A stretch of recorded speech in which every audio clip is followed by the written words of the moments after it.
எங்கள் அன்பு பரலோக பிதாவே, உமையை மாத்திரம் நம்பி வந்து நிற்கிறோம். எங்க திறமையை நம்பி இந்த இடத்துல நாங்க நிக்கலப்பா. அப்படி குறிப்பிட்ட திறமை ஒண்ணுமே என்கிட்ட கிடையாது. திக்குவாயும் மந்தனாவும் உள்ளவன் என்று சொன்ன மோசையை பார்த்து, மோசே நீ ஒன்னும் பேச, நான் போ, நீ நான் உன்னோடு பேசுவேன் என்று சொன்ன அதே வார்த்தையை நம்பி ஆண்டவரே இந்த இடத்திலே நாங்கள் நின்று கொண்டிருக்கிறோம். எங்களோடு இந்த ஜனங்களோடு பேசுங்கப்பா, தொடர்ந்து நடத்தும். இயேசுவின் நாமத்தில் ஜெபிக்கிறோம் ஜீவனோடு இருக்கிற எங்கள் நல்ல பிதாவே, ஆமென். அல்லேலூயா, அல்லேலூயா, அல்லேலூயா, அல்லேலூயா, அல்லேலூயா.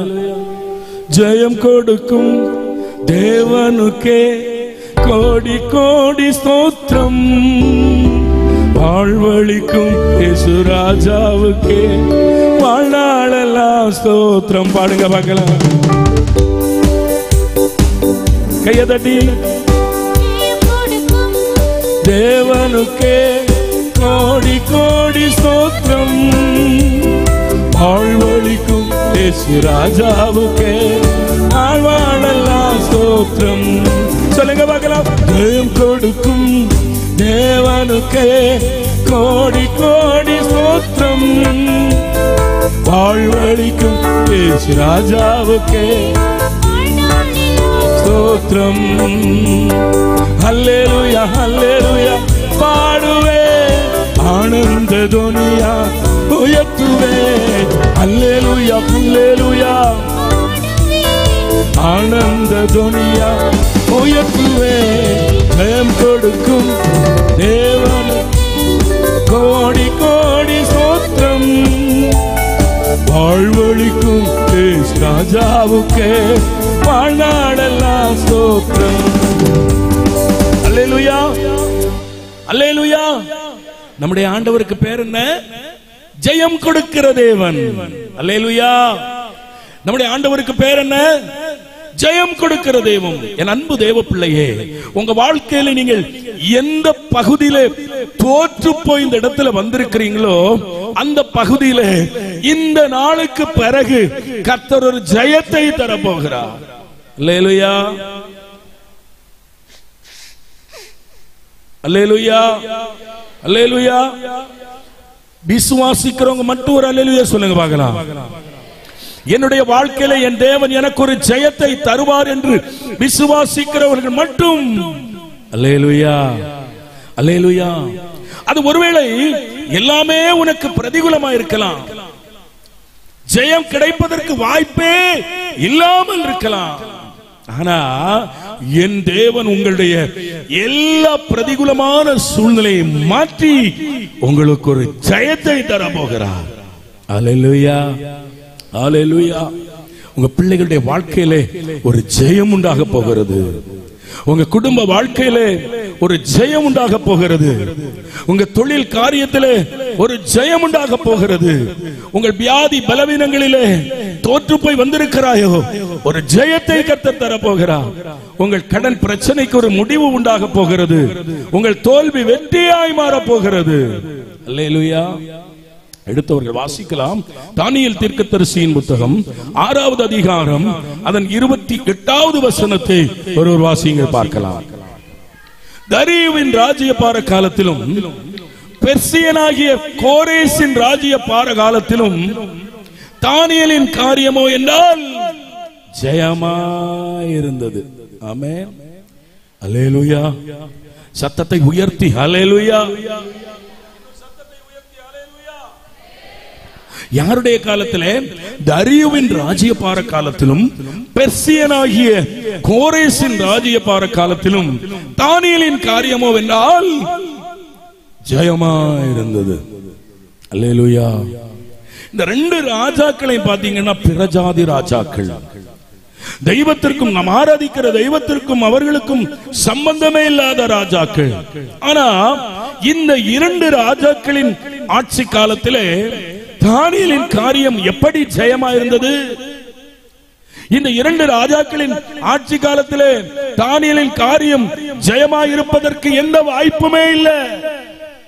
காரணம் என்னன்னா, இந்த தானியேலுடைய அந்த அந்த சூழ்நிலையை நீங்க பாத்தீங்கன்னா, இந்த தானியேல் யார்?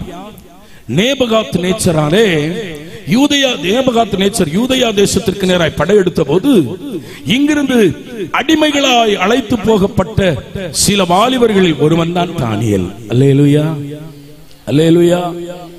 ஆனா அந்த தானியேலுக்குள்ளே ஒரு விசேஷித்த ஆவி இருந்தபடியினாலே அந்த ராஜாவாகிய நேபகாத் நேச்சர் தானியேலை அந்த தேசத்திலே அந்த 3 வாலிபர்களை உயர்த்தி வைத்தார். அல்லேலூயா, அல்லேலூயா. இந்த நேபகாத் நேச்சர் ராஜா தானியேலை சிறைபிடித்துக் கொண்டு ஷாத்ராக், மேஷாக், ஆபேத்நேகோ என்ற 3 வாலிபர்களையும் இந்த தானியேலையும் ராஜாக்களின், அதாவது பிரதானிகளிடத்திலே ஒப்படைத்து அவர் சொன்னார், நீங்கள் நான் சாப்பிடுகிற ராஜ போஜனத்தை இவர்களுக்கு கொடுங்கள், நான் குடிக்கிற மதுபானத்தை இவர்களுக்கு கொடுங்கள், நான் குடிக்கிற திராட்சை ரசத்தை இவர்களுக்கு கொடுங்கள் என்று சொல்லி அந்த ராஜா பிரதானிகளுக்கு கட்டளையிட்டான். அல்லேலூயா. ஆனா இந்த தானியேலின் காரியம் ஏன் ஜெயமா இருந்தது? சம்பந்தமே இல்லை. அடிமையாய் அழைத்து போகப்பட்ட ஒரு மனிதன், அடிமையாய் வைத்திருக்க வேண்டியவன். ஆனா அந்த நாட்களிலே தானியேலின் காரியம் ஏன் ஜெயமா இருந்தது? தானியேலின் காரியம் ஜெயமா இருப்பதற்கு அவனிடத்திலே சில குணாதிசயங்கள் காணப்பட்டது. அவனிடத்திலே சில காரியங்கள் அவனிடத்திலே இருந்தது. அந்த காரியங்கள் அவனிடத்திலே இருந்தபடியினாலே இந்த ராஜாக்களின் நாட்களிலே அடிமையாய் அழைத்து போகப்பட்ட தானியேலின் காரியம் ஜெயமாய் இருந்தது. அல்லேலூயா. அதிலே ஒரு 3 காரியத்தை உங்களுக்கு நான் சொல்லி, நீங்களும் இந்த காரியத்தை பின்பற்றுவீர்களானால் புதிய வருஷத்துக்குள்ள 2025 ஆண்டுக்குள்ள இன்னும் சில நாட்களில் பிரவேசிக்க போகிறீர்கள். இந்த வருஷத்துல நீங்கள் தோற்று போகவே மாட்டீங்க. இந்த வருஷத்துல நீங்கள் திட்டமிடுகிற எல்லா காரியத்திலும் கர்த்தர் உங்களுக்கு ஒரு ஜெயத்தை தருவார். கரங்களை தட்டி ஆண்டவருடைய நாமத்தை மகிமைப்படுத்துங்க பார்க்கலாம். அல்லேலூயா, அல்லேலூயா.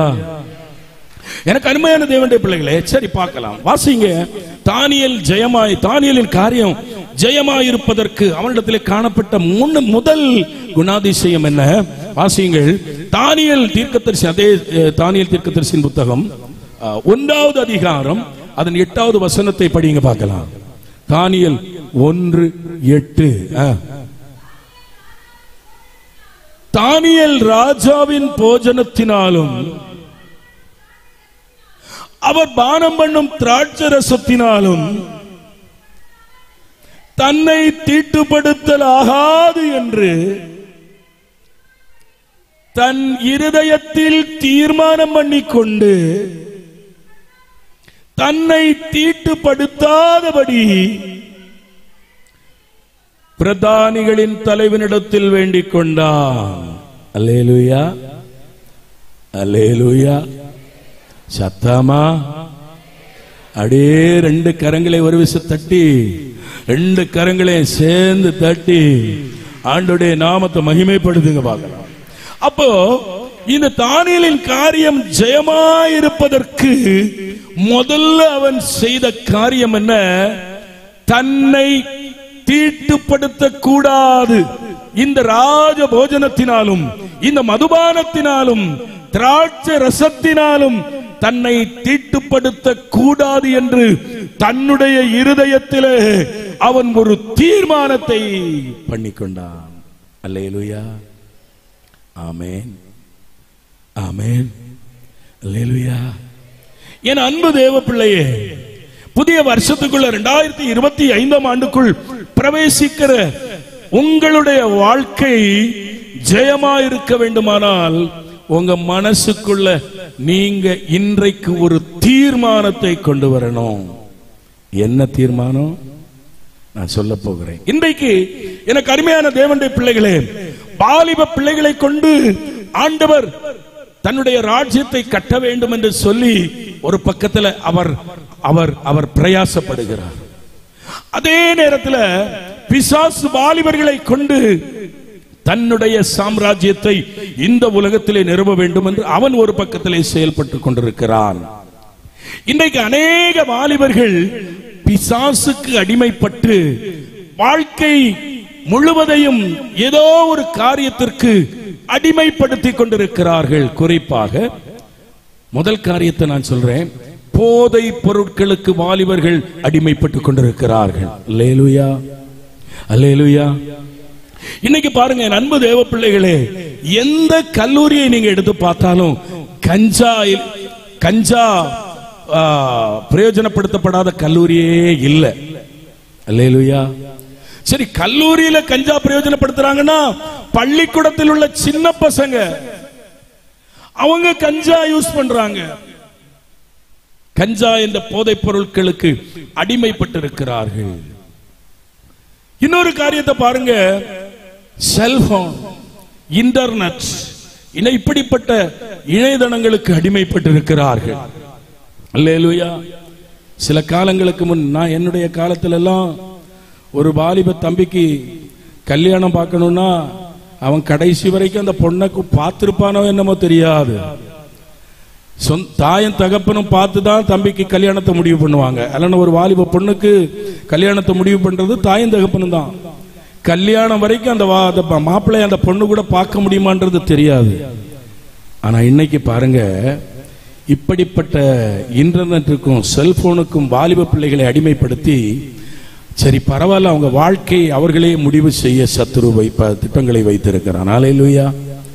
வாழ்க்கையை முடிவு பண்றது கூட பரவாயில்ல, நான் அதை குறை சொல்லவில்லை. ஆனா பாருங்க, செல்போன்ல சேட் பண்றாங்க. அவன் யாருன்னு அவளுக்கு தெரியாது, அவள் யார் என்று அவனுக்கு தெரியாது, ரெண்டு பேருடைய சூழ்நிலைகளையும் தெரியாது, எப்படிப்பட்ட குடும்பம் என்று தெரியாது, பேசி பழகிறது இல்ல. செல்போன்ல சேட் பண்றத வச்சு சில நாட்களுக்குள்ளே அது அன்பாய் மாறி காதலாய் மறைந்து கல்யாணம் வரைக்கும் போகுது. சிலது நிறைய போகாமலே போகுது. அல்லேலூயா. சொல்லுங்களேன். போகிறதும் பாருங்க, இன்றைக்கு சில திருமணமாகி 10 வருஷம் 15 வருஷம் 20 வருஷம் கழிச்சு விவாகரத்து வர்றது அது வேற விஷயம். ஆனா திருமணமான சில நாட்களிலே இன்றைக்கு நிறைய விவாகரத்துகள் வருகிறது. திருமணமான சில நாட்களிலே விவாகரத்துகள். இது எல்லாத்துக்கும் காரணம் என்ன? குலத்தை அறியாமல், கோத்திரத்தை அறியாமல், சூழ்நிலைகளை அறியாமல், நம்முடைய இயல்பை அறியாமல், வேதத்தை அறியாமல் சேட் பண்றதை வச்சு வாழ்க்கையை முடிவு பண்றதுனால தான் சில நாட்களுக்குள்ளே அந்த வாழ்க்கை முடிந்து போகிறது. என் அன்பு வாலிப தம்பி, என் அன்பு வாலிப தங்கச்சி, உன்னை ஆண்டவர் இந்த திருச்சபையில இன்றைக்கு கொண்டு வந்து எங்களை வைத்து கர்த்தருடைய வார்த்தையை பேசிக் கொண்டிருப்பது எதற்கு தெரியுமா? நீ ஒருவேளை நினைக்கலாம், நான் பேசிட்டு இருக்கிறது என் அம்மாவுக்கு தெரியாது, அப்பாவுக்கு தெரியாது. காரணம், எங்க அப்பாவுக்கு அம்மாவுக்கு செல்போனை பத்தி என்னன்னு கூட தெரியாது. நான் பேசுறது, நான் ஒருத்தன் பழகிட்டு இருக்கிறது, ஒருத்திட்ட பழகிட்டு இருக்கிறது யாருக்குமே தெரியாது அப்படின்னு நீ நினைக்கிற. ஆனா உன்னை இந்த ஆலயத்திலே கொண்டு வந்து அவருடைய வார்த்தையை கேட்க வைத்திருக்கிற கர்த்தருக்கு உன்னை பற்றி எல்லாம் தெரியும். அல்லேலூயா, அல்லேலூயா. ஒருவேளை ஏன் ஆண்டவர் இப்படிப்பட்ட வார்த்தைகளை கடுமையாய் பேசுகிறார் என்று எனக்கு தெரியாது. ஆனா இன்றைக்கு நீ இப்படிப்பட்டவைகளை எல்லாம் விட்டுட்டு, இதெல்லாம் எனக்கு தேவையில்லை, என் ஆண்டவர் எனக்கு காட்டுகிற ஒன்றை மட்டும்தான் நான் செய்வேன் என்று உனக்குள்ளே ஒரு தீர்மானத்தை கொண்டு வருவாய். ஆனால் வரக்கூடிய புது வருஷம் உன்னுடைய வாழ்க்கை ஜெயமாய் முடியும். உன்னுடைய கல்லூரி படிப்பு ஜெயமாய் முடியும்.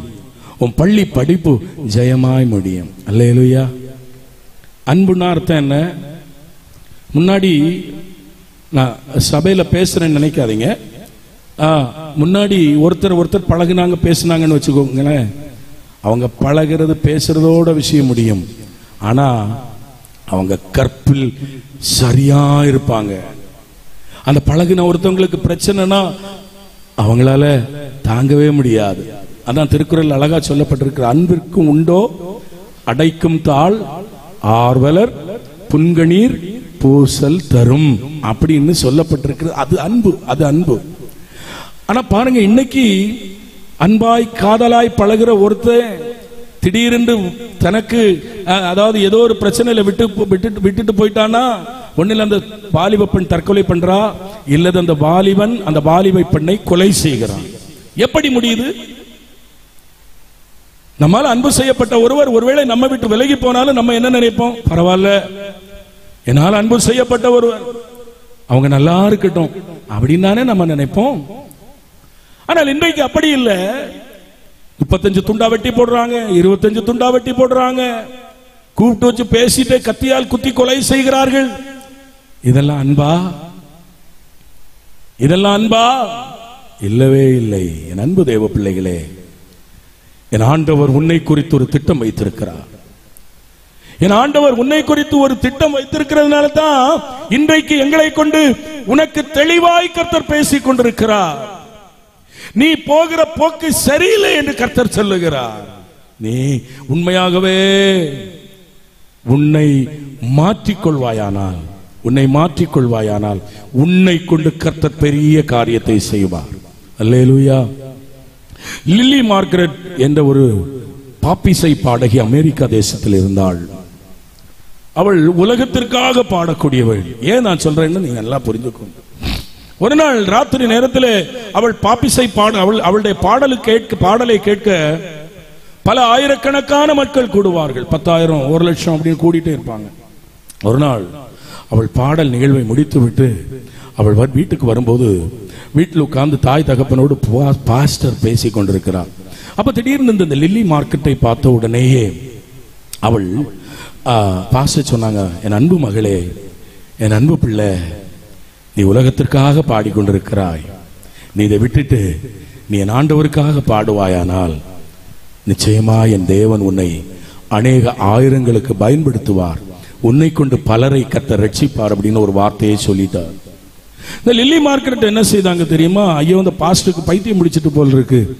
நான் இவ்வளவு பெரிய ஒரு பாடகி, என் பாடலை கேட்பதற்கு பல ஆயிரக்கணக்கான மக்கள் கூடி வருவார்கள். என்ன பார்த்து நீ இயேசுவுக்காக பாடுன்றாரே, ஏன் இவர் அப்படின்னு சொல்லிட்டு போதகரை கடிந்து கொண்டு போய் படுத்துக் கொண்டாள். இரவு நேரத்திலே படித்த இவளுக்கு தூக்கம் வரல. நாளை தினத்திலே அடுத்த நாள் ஒரு பெரிய ஒரு மைதானத்திலே, பல ஆயிரக்கணக்கான மக்கள் கூடுகிற ஒரு மைதானத்திலே பாப்பிசை பாடல் ஒழுங்கு செய்யப்பட்டிருக்கிறது. இந்த லில்லி மார்க்கெட் படுத்தாங்க. ராத்திரி தூக்கம் வரல. ஒரு கேள்வி, யாரோ ஒருவர் அவளை பார்த்து கேட்டுக்கொண்டிருக்கிறார், என் அன்பு மகளே லில்லி மார்க்கெட், நாளை மைதானத்திலே நீ யாருக்காக பாட போகிறாய்? எனக்காக பாட போகிறாயா? அழிந்து போகிற இந்த உலகத்திற்காக பாட போகிறாயா?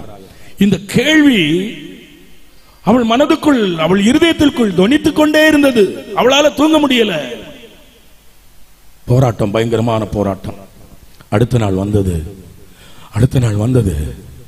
மைதானத்துக்கு போனா அநேக ஆயிரக்கணக்கான மக்கள் லில்லி மார்க்கெட்டை கண்டதும் கரவோசை எழுப்பி அவளை மகிழ்வித்தார்கள்.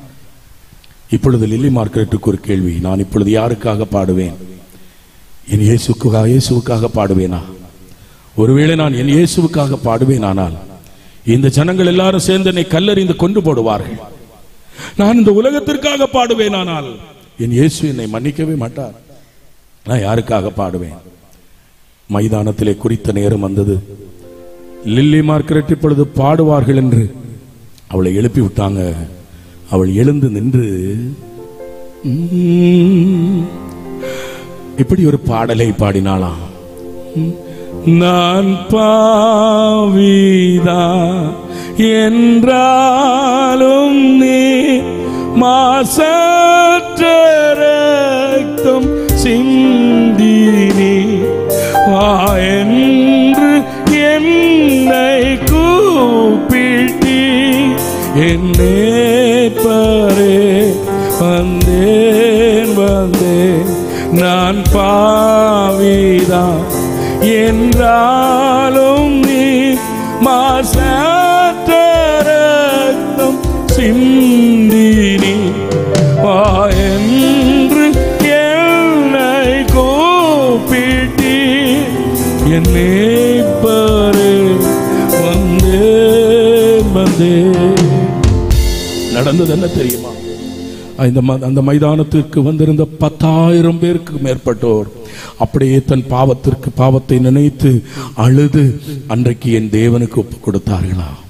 அல்லேலூயா, அல்லேலூயா.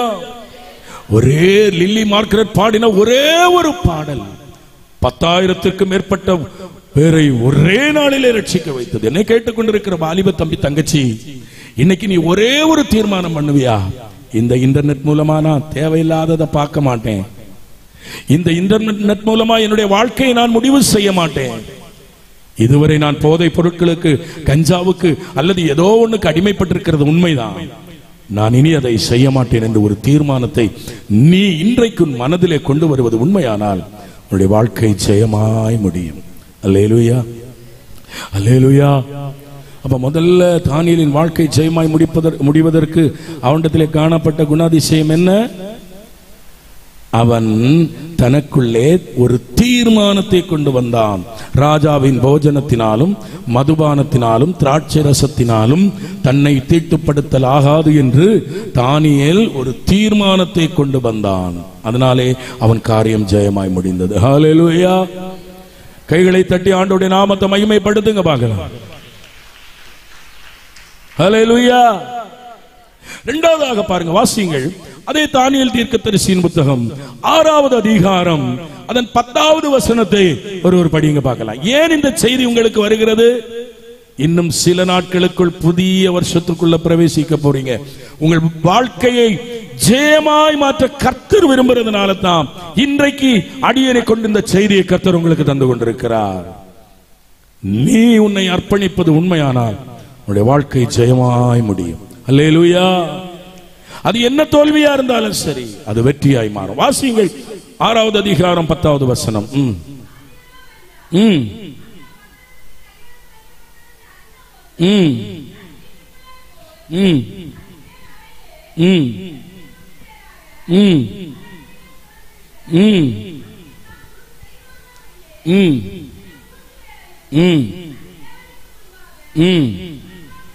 முழங்கால் படியிட்டு ஜெபம் பண்ணி ஸ்தோத்திரம் செலுத்தினான். அல்லேலூயா. நான் முதல்ல உங்களுக்கு சொன்னேன், தானியேலுக்குள்ளே ஒரு விசேஷித்த ஆவி இருந்தபடினாலே தானியேலை அந்த ராஜா அந்த தேசத்திலே உயர்த்தினான். இதை பார்த்த சிலர் தானியேலுக்கு மேல பொறாமை கொண்டார்கள். இதனால இந்த தானியேலை எப்படியாவது கெடுக்க வேண்டும் என்று சில கூட்டங்கள் தீர்மானம் பண்ணினது. நம்ம ஆட்கள் ரொம்ப நல்லவங்க இல்லையா? நம்மளை சுத்தி இருக்கிறவங்க ரொம்ப நல்லவங்க. ஏன் நல்லவங்கன்னா, அவங்கள விட நம்ம கெட்டு போயிட்டோம்னா சந்தோஷப்படுவாங்க. ஆனா அவங்கள விட ஒருபடி நம்ம மேல வந்தோம்னா எப்படி இவனை கீழே தள்ளலாம், அவனை கீழே தள்ளுகிறது வரைக்கும் அந்த நாட்களுக்கு தூக்கமே வராது சிலருக்கு. அல்லேலூயா. அந்த நாட்களில் அப்படிதான் ஒரு கூட்டங்கள் தானியேலுக்கு விரோதமாக எழும்பி தானியேலை குற்றம் கண்டுபிடிக்க வேண்டும் என்று சொல்லி பிளான் பண்ணிட்டே இருந்தாங்க. ஆனால் தானியேல் உண்மை உள்ளவனா இருந்தபடினாலே அவன் மேல் எந்த குற்றத்தையும் கண்டுபிடிக்க முடியல. கடைசியாய் ஒரே ஒரு காரியத்துல அவங்க ஒரு கரெக்ஷனை கண்டுபிடிச்சாங்க. கரெக்ஷன் வேற ஒண்ணும் இல்ல, இந்த தானியேலை போட்டு கொடுக்கணும்னா வேற ஒண்ணுலையும் போட்டு கொடுக்க முடியாது. அவன் தன் தேவனை ஆராதிக்கிற விஷயத்துல மட்டும்தான் இந்த தானியேலை நம்ம போட்டு கொடுக்க முடியும் சொல்லி சிலர் சேர்ந்து ராஜாவினிடத்திலே ஒரு திட்டத்தை கொண்டு போறாங்க. ராஜாவே, இந்த தேசத்துல உம்முடைய ஆளுகைக்குட்பட்டிருக்கிற இந்த ராஜ்யத்துல வரக்கூடிய ஒரு மாத காலமும் ராஜாவை தவிர யாரையும் என்ன செய்யக்கூடாது, யாரும் வணங்கக்கூடாது. அல்லேலூயா.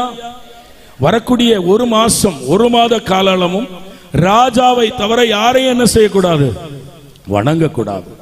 இதை மீறி யாரையாவது வணங்கினால் அவன் சிங்கங்களின் கவியில் போடப்பட வேண்டும் என்று ராஜாவே நீங்க ஒரு தீர்மானம் கொண்டு வர வேண்டும் என்று தானியேலுக்கு விரோதமாய் ஒரு கூட்டம் எழும்பி ராஜாவை பார்த்து, ராஜாவும் அந்த திட்டத்திற்கு சம்மதித்து அவர் கையில கிடந்த மோதிரத்தை கழட்டி அதிலே முத்திரை அடித்து அவர் அந்த திட்டத்தை தீர்மானத்தை கொண்டு வந்தார். அல்லேலூயா. இந்த செய்தி தானியேலுக்கு அறிவிக்கப்பட்டது. தானியேலே, உனக்கு விரோதமாய் இப்படி ஒரு தீர்மானம் நிறைவேறி இருக்கிறது, என்ன செய்ய போகிறாய்? அவன் யாருக்கிட்ட எந்த ஆலோசனையும் கேட்கல, மந்திரி சபையை கூட்டல, ராஜசபையை கூட்டல, ராஜா கிட்ட போய் மன்னிப்பு கேட்க போகல, ஒண்ணுமே போகல. அவன் என்ன செய்தான் தெரியுமா? அவன் முன்பு செய்து கொண்டிருந்தது போல எருசலேமுக்கு நேராய் வானத்தின் பலகணிகள் திறந்திருக்க அங்கே போய் முழங்கால் படியிட்டு அந்தி சந்தி மத்தியான வேளையில அவன் தேவனை நோக்கி விண்ணப்பம் பண்ணினான். அல்லேலூயா. அப்படியானால் இரண்டாவதாக தானியேலின் காரியம் ஜெயமாய் இருப்பதற்கு அவனிடத்திலே காணப்பட்ட குணாதிசயம் என்ன? அவன் ஜெபிக்கிற ஒரு மனிதனாய் காணப்பட்டான். அல்லேலூயா. எனக்கு அருமையான தேவனுடைய பிள்ளைகளே, எந்த ஒரு மனிதன் எல்லாவற்றையும் விட்டுவிட்டு ஆண்டவருடைய சமூகத்திலே அதிகமாய் காத்திருந்து ஜெபிக்கிறானோ அவனுடைய காரியம் ஜெயமாய் முடியும். அல்லேலூயா. சில நினைக்கிறீங்க, பிரதர் நானும் ஜெபிக்கிறேன், ஆண்டாண்டு காலமாய் ஜெபிக்கிறேன் ஒரு காரியத்துக்காக, ஆனா இன்னும் என் காரியம் நடக்கலையே, என் காரியம் ஜெயமாய் முடியலையே அப்படின்னு நினைக்கிறீங்க இல்லையா? லூக்கா 18வது அதிகாரத்திலே ஒரு விதவையை குறித்து நாம் கேள்விப்படுகிறோம். ஒரு இரக்கமற்ற நியாயாதிபதி ஒருவன் இருக்கிறான். அவனிடத்தில் ஒரு விதவை போய் எனக்கு நியாயம் செய்ய வேண்டும் என்று அவனை அலட்டிக்கொண்டே இருக்கிறான். முதல் நாள் போனா அந்த விதவைய அந்த நியாயாதிபதி, அவன் யாருக்கு நியாயம் செய்யாதவன், அவனுக்கு இரக்கமே கிடையாது. அவன் அந்த விதவையை சத்தம் போட்டு அனுப்பியிருக்கான். இரண்டாவது நாள் போனா இன்னும் தேவையில்லாத வார்த்தைகளை சொல்லி திட்டி அனுப்புனா. மூன்றாவது நாள் போனால் அவன் திட்டி அனுப்புனா. திரும்ப திரும்ப திரும்ப திரும்ப இந்த விதவை போய் அவனை தொந்தரவு பண்ணி கொண்டே இருந்தான்.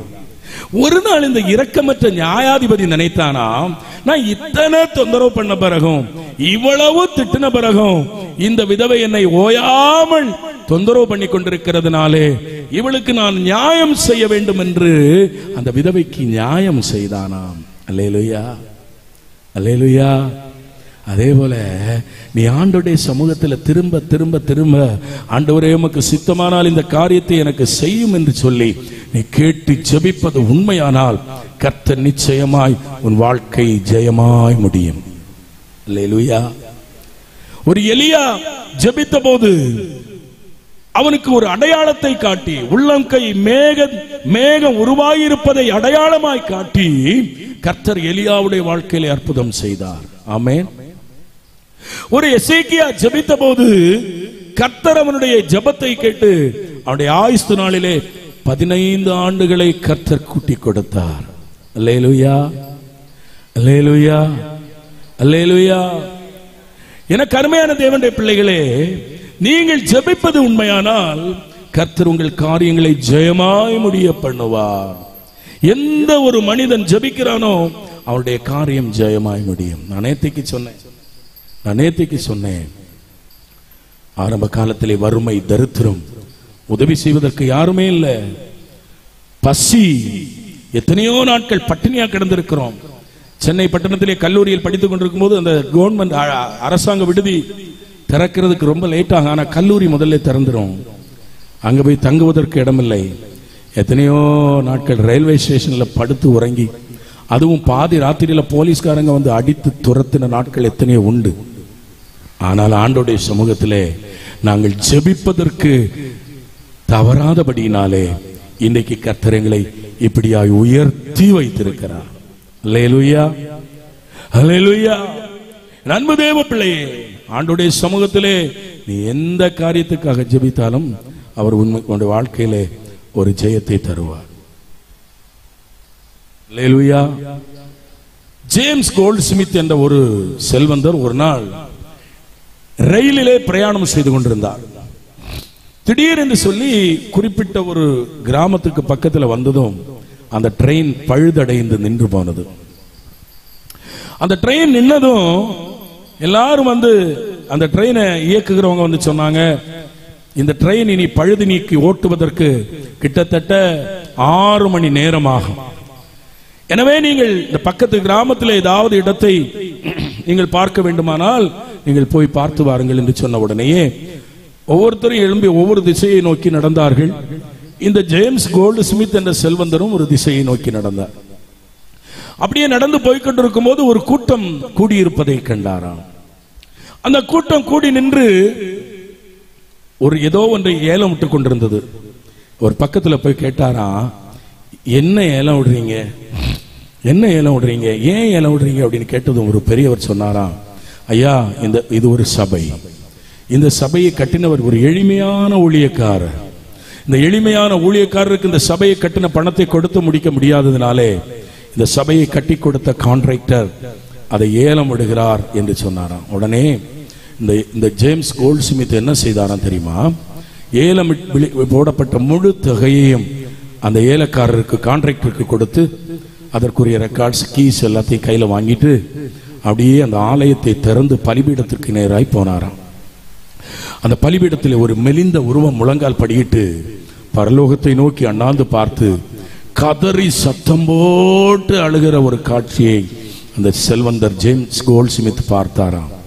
உடனே, ஐயா, இது இனி உங்களுடைய சபை, நீங்க ஊழியம் செய்யுங்கள் என்று அவருடைய கையை பிடித்து எழுப்பி விட்டு அந்த சபைக்கான கீஸ் ரெக்கார்ட்ஸ் எல்லாத்தையும் கொடுத்து விட்டு இந்த ஜேம்ஸ் கோல்ட்ஸ்மித் கடந்து போனாராம். அல்லேலூயா. இந்த சாட்சியை எழுதின இந்த நாக்கியோன் அவன் எழுதினான். என்ன எழுதியிருக்கிறான்னா, ஒரு ஏழை ஊழியக்காரனுடைய ஜபத்தை கேட்டு என் தேவன் ஓடக்கூடிய ரயிலை குறிப்பிட்ட இடத்திலே பழுதடைய செய்து அந்த ஊழியக்காரனுக்கு உதவி செய்திருக்கிறார் என்று அவன் எழுதி வைத்தான். என் அன்பு தேவ பிள்ளையே, அசைக்க முடியாததை உன் முழங்கால் ஜபம் அசைக்கும். அல்லேலூயா. சாதிக்க முடியாததை உன் முழங்கால் ஜபம் சாதிக்கும். உங்க வீட்டுக்குள்ள குடும்ப ஜபம் உண்டா? குறிப்பிட்ட நேரத்தை வச்சு குடும்ப ஜபம் பண்றீங்களா? குடும்ப ஜபம் இல்லாத வீடு கூரை இல்லாத வீட்டிற்கு சமம். சிலர் குடும்ப ஜபம் பண்ணணும்னு பிளான் பண்ணுவாங்க. அப்பதான் பக்கத்து வீட்டு அக்கா வந்து கதை பேச வருவாங்க. இந்த அம்மாவுக்கு குடும்ப ஜபமும் மறந்து போகும், எல்லாமே மறந்து போகும், கதையிலே வாழ்க்கை ஓடும்.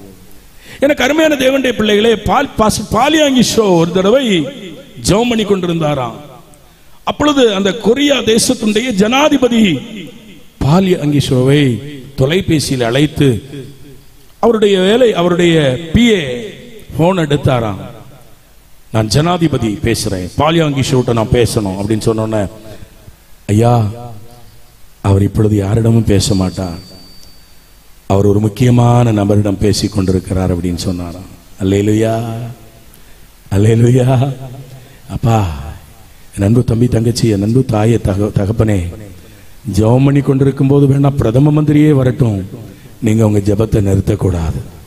அல்லேலூயா, அல்லேலூயா.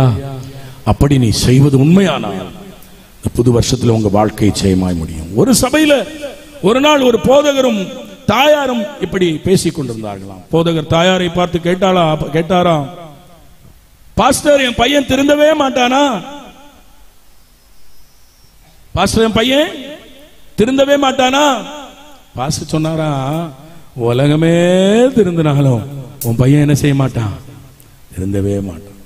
உலகமே திரும்பினாலும் உன் பையன் திருந்த மாட்டான். உடனே அந்த தாயார் அந்த போதகரை பார்த்து கேட்டார்களாம், அப்படியானால் பாஸ்டர், என் மகனுக்காக நான் 19 ஆண்டுகள் முழங்கால் படிட்டு கண்ணீர் விட்டு கதறி இருக்கிறேன், என் ஜெபம் எல்லாம் வீணாய் போயிடுமா பாஸ்டர் அப்படின்னு கேட்டதும் அந்த பாஸ்டர் சொன்னாராம், என் அன்பு தாயே, நீ உன் மகனுக்காக 19 ஆண்டுகள் ஆண்டோடைய சமூகத்திலே கண்ணீர் வடித்தது உண்மையானால் கட்டாயம் உன் பையன் திருந்துவான், கட்டாயம் உன் பையன் திருந்துவான்.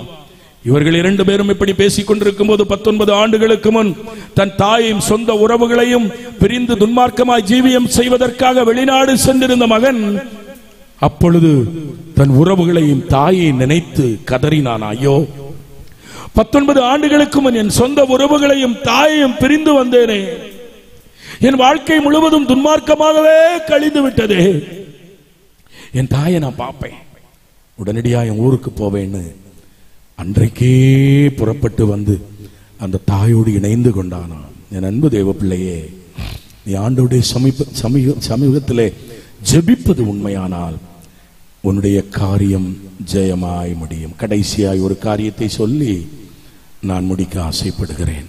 முதல்ல தானியேலின் காரியம் ஜெயமாய் இருப்பதற்கான இடத்தில் காணப்பட்ட குணாதிசயம் என்ன? அவன் தன் மனதிலே ராஜபோஜனத்தினாலும் மதுபானத்தினாலும் தன்னை தீட்டுப்படுத்தலாகாது என்று தனக்குள்ளே ஒரு தீர்மானம் கொண்டு வந்தான். 2வது அவனுடைய காரியம் ஜெயமாயிருப்பதற்கு காரணம் என்ன? அவன் ஜெபிக்கிற ஒரு மனிதனாய் காணப்பட்டான். 3வது ஒரு காரியத்தை ஒன்று ரெண்டு வார்த்தைகளை சொல்லி நான் ஜெபித்து முடிக்க ஆசைப்படுகிறேன். வாசியுங்கள் தானியேல் தீர்க்கதரிசியின் புத்தகம் 6வது அதிகாரம் அதன் 23வது வசனத்தை வாசிங்க பார்க்கலாம்.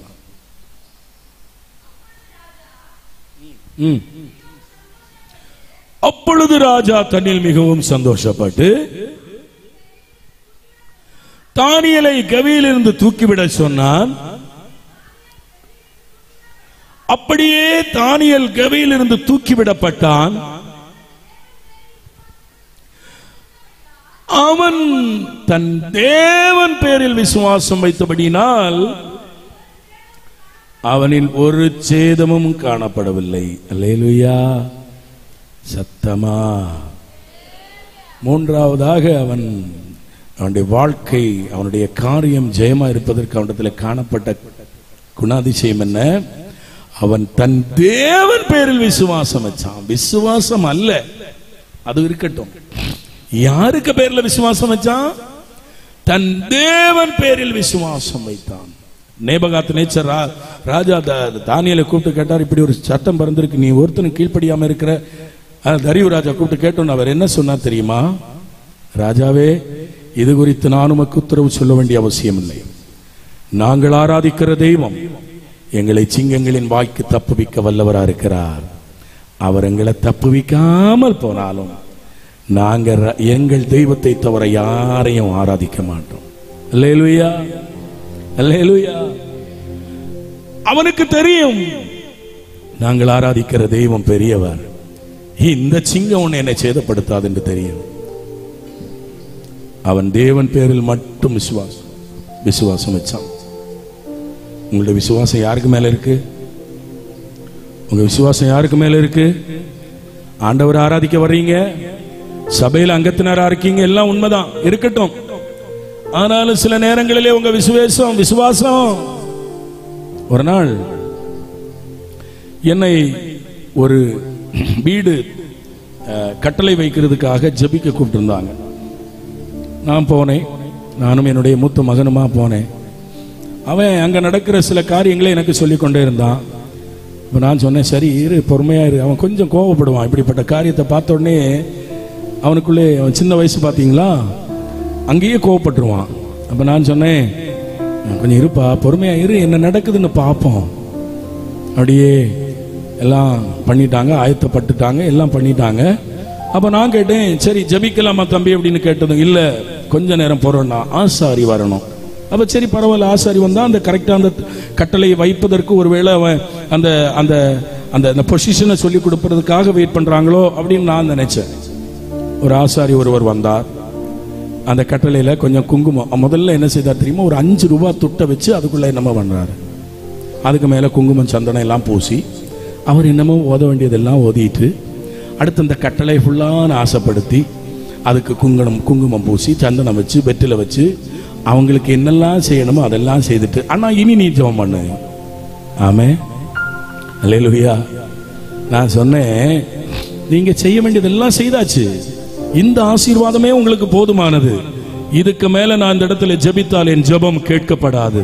தம்பி இது போதும்னு சொல்லிட்டு நான் வந்துட்டேன். அல்லேலூயா. யார் தெரியுமா? மற்றவங்க கிடையாது, கிறிஸ்தவ குடும்பத்தை சார்ந்த ஒருவர். அல்லேலூயா. உனக்கு வீடு வைக்கிறதுக்கு இடத்தை தந்தவர் கர்த்தர், வீடு வைக்கிறதுக்கு பொருளாதாரத்தை தந்தவர் கர்த்தர், வீடு வைப்பதற்கு எல்லா சூழ்நிலைகளும் அனுகூலமாக்கி தந்தவர் கர்த்தர். ஆனா உனக்கு நம்பிக்கை அவர் மேல இல்ல, விசுவாசம் அவர் மேல இல்ல. ஒரு 5 ரூபாய் துட்டுக்கு மேலேயும் வெத்திலைக்கு மேலேயும் குங்குமத்துக்கு மேலேயும் சந்தனத்துக்கு மேலேயும் இப்படி நீ விசுவாசம் வைத்தால் நிச்சயமாய் உன் வாழ்க்கை ஜெயமா இருக்க முடியாது. அல்லேலூயா.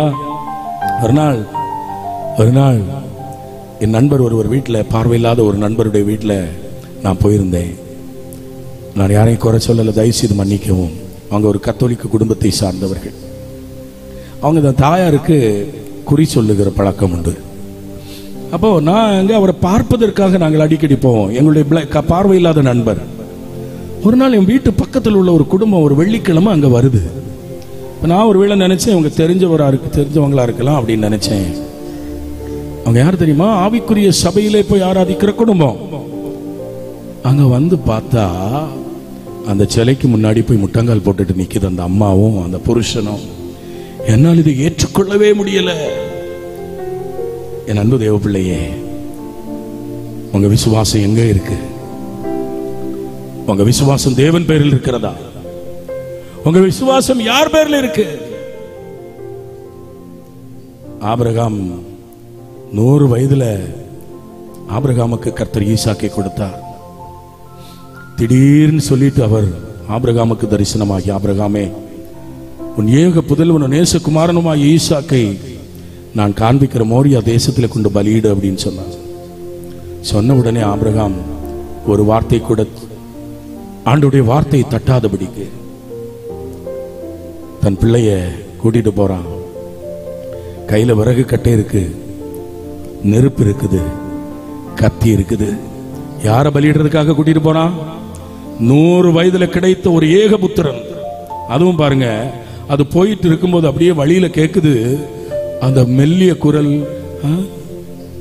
தீ உண்டு விறகுண்டு தீட்டிய கத்தி உண்டு, தீ உண்டு விறகுண்டு தீட்டிய கத்தி உண்டு, ஆனாலும் ஆனாலும் பலியிட எங்கே அப்பா ஆட்டுக்காடா, எங்கே நாம் போகிறோம் அப்பா, இக்கானகத்தில் என்ன செய்ய போகிறோம் அப்பா,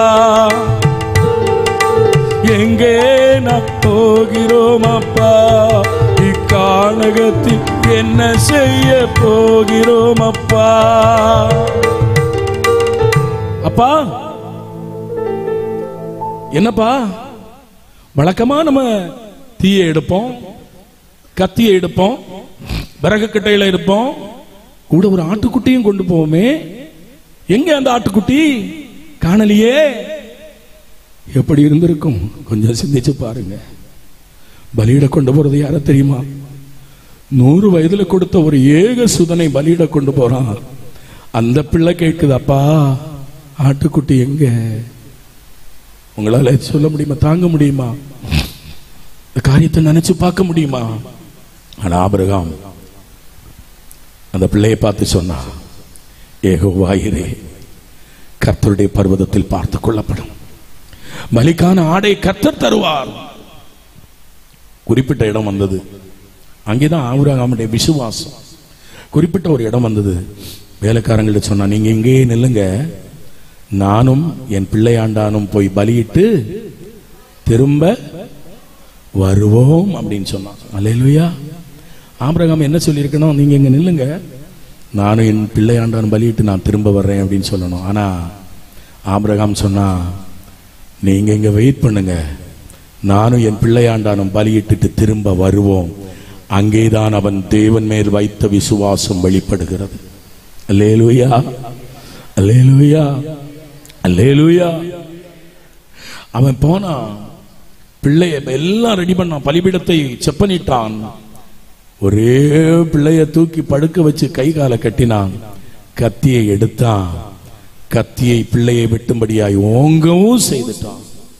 அப்பொழுதுதான் கர்த்தருடைய சத்தம் வெளிப்பட்டது, ஆபிரகாமே, நீ உன் பிள்ளையாண்டான் மேல கைய போடாதேப்பா, நீ உன் ஏகபுத்திரன் நேசகுமாரன ஈசாக்கை எனக்கு பலியிட எப்பொழுது துணிந்தாயோ அப்பொழுதே நீ என் மேல் வைத்திருக்கிற விசுவாசத்தை நான் அறிந்திருக்கிறேன் அப்பா.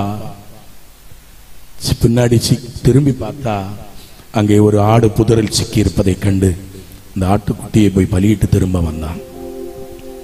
என் அன்பு தேவ பிள்ளையே, என் அன்பு தேவ பிள்ளையே, ஆபிரகாமுடைய விசுவாசத்தை பாத்தீங்களா? நீங்க யார் பேர்ல விசுவாசம் வச்சிருக்கிறீங்க? யார் பேர்ல விசுவாசம் வச்சிருக்கிறீங்க? இந்த உலக பொருட்கள் மேலையா? இந்த உலக உறவுகள் மேலையா? இந்த உலக ஆசாபாசங்கள் மேலையா? இல்லை, என் தேவன் பெயரில். இன்றைக்கு ஒரு தீர்மானம் பண்ணுங்க. நேற்றை சொன்னேன், யோபு சொன்னார், என் மீட்பர் உயிரோடு இருக்கிறார் என்றும் அவர் இந்த கடைசி நாளின் மண்ணின் மேல் நிற்பார் என்று நான் அறிந்திருக்கிறேன். இந்த என் தோல் முதலானவை அழுகி போன பின்பு என் மாமிசத்தில் இருந்து என் தேவனை பார்ப்பேன், அவரை நானே பார்ப்பேன், அந்நிய கண்கள் அல்ல, என் சொந்த கண்களை காணும் என்று இன்றைக்கு ஆபிரகாம் தேவன் பேரில் விசுவாசம் வைத்திருந்தான். என் அன்பு தேவ பிள்ளையே, தானியேல் தேவன் பேரில் விசுவாசம் வைத்ததுனால நடந்தது என்ன தெரியுமா? குறிப்பிட்ட நாட்கள் வந்தது. சிங்கங்களை 7 நாள் பட்டினி போட்டு சிங்கத்தை கொண்டு வந்து கட்டிட்டாங்க. தானியேலை பிடித்து கையையும் காலையும் கட்டி சிங்கக்கவியில கொண்டு போட்டாங்க. எல்லாரும் எதிர்பார்த்துட்டு இருந்தது என்னன்னா, தானியேலை இப்ப இந்த சிங்கம் அடிச்சு நொறுக்கி ஒரு எலும்பு கூட இல்லாமல் ஆக்கிவிடும் நினைச்சாங்க. ஆனா கடைசி நேரத்துல சிங்கங்களின் வாயை கட்டும்படி தேவன் தன் தூதனை தானியேலுக்காய் அனுப்பினார். அல்லேலூயா. காரணம் என்ன தெரியுமா? அவன் தன் தேவன் பேரில் விசுவாசம் வைத்ததினாலே. ஆனா நடந்தது என்ன தெரியுமா? யார் யாரெல்லாம் இந்த தானியேலுக்கு விரோதமாய் எழும்பினாங்களோ, யார் யாரெல்லாம் தானியேலை சிங்கக்கவியிலே போடுவதற்கு காரணமா இருந்தார்களோ, அத்தனை பேரையும் கொண்டு வந்து சிங்கக்கவியிலே போட்டாங்க. அவர்கள் சந்தானங்களை ஒன்று கூட விடாமல் சிங்கங்கள் எலும்பெலும்பாய் நொறுக்கி தூள் தூளாக்கி போட்டது. என் அன்பு தேவ பிள்ளையே, உன் சத்துருக்களை கண்டு பயந்து இந்த இடத்துல வந்திருக்கிறியா? உன் சத்துருக்களுக்கு முன்பாக உனக்கு ஒரு பந்தி ஆயத்தப்படுத்தி உன் தலையை எண்ணெயால் அபிஷேகம் பண்ணுகிற கர்த்தர் உனக்கு உண்டு. ஆனால் நீ தேவன் பேரில் விசுவாசம் வைக்கணும். தேவன் பேரில் விசுவாசம் வைக்கணும். அது மட்டுமல்ல, தானியேல் தன் தேவன் பேரில் விசுவாசம் வச்சதுனால அங்க ஒரு சம்பவம் நடந்தது. என்ன தெரியுமா? இந்த 2 பிரஜாதி ராஜாக்களும் இயேசுவை ஏற்றுக்கொண்டார்கள், தெய்வத்தை பின்பற்றினார்கள். வாசிங்க, தானியேல் 6:25 ஒரு விஷயம் வாசிங்க. நான் ஜெபித்து முடிக்க போகிறேன்.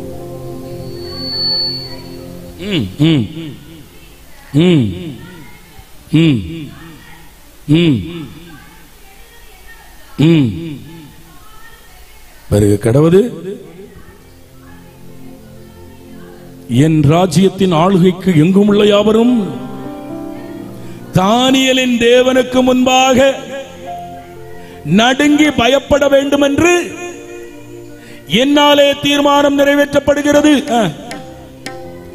அவர் ஜீவனுள்ள தெய்வம், அவர் என்றென்றைக்கும் நிலைத்திருக்கிறவர், அவருடைய ராஜ்யம் அழியாதது, அவருடைய கர்த்தத்துவம் முடிவரியந்தும் நிலைத்திருக்கும்.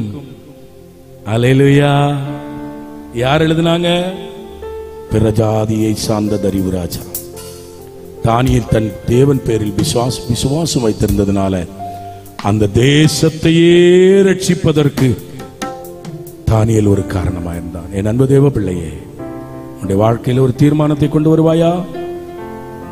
நீ ஜெபிக்கிறவனாய் மாறுவாயா? ஜெபிக்கிறவளாய் மாறுவாயா? தேவன் பேரில் மட்டும் விசுவாசம் வைப்பாயா? உன்னுடைய காரியம் ஜெயமாய் முடியும்.